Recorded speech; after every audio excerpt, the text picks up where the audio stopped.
I'm gonna have my friend Paul Cartwright help me out. You can dim the lights a little bit. Dim the lights a little bit.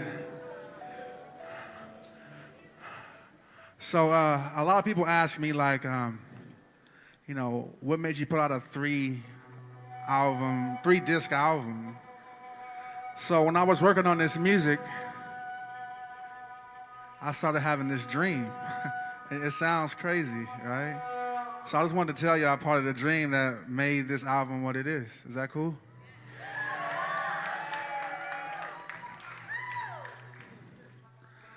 So the dream starts off like this. There's a guard. I had it like 10 times, had this dream like 10 times. There was a guard in front of a gate. He doesn't do anything but guard the gate. Nothing. He has no family. He has no friends. He has no home. He has no possessions. All he does is guard this gate. He doesn't do anything else. The gate is at the top of a huge mountain, like bigger than Mount Everest. From the bottom of the mountain, you can't even see the gate. And at the bottom of this mountain, there's a village.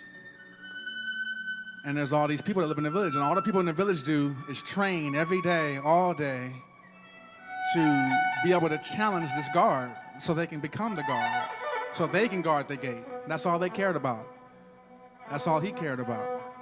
So one day, 4 young warriors come up and they challenge the guard. The first one's super fast, like faster than anything you can ever imagine.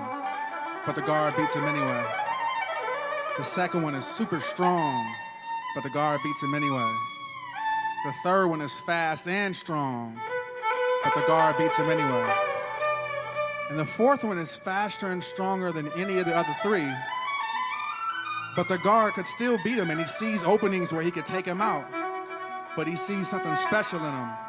He sees a spirit or like a power or something that he knows that's in himself as well.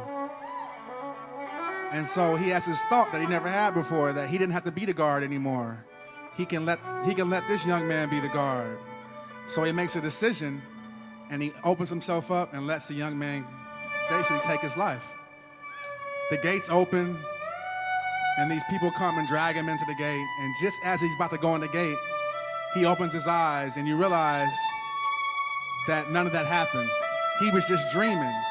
He had been sitting on some stairs watching these young kids train in the village and just imagining that one day one of them was going to come and take his place.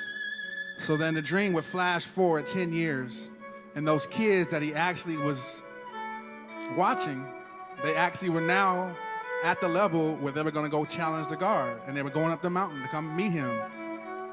And they get up to the top of the mountain, and the guard is gone. He's not there. And the gate is destroyed.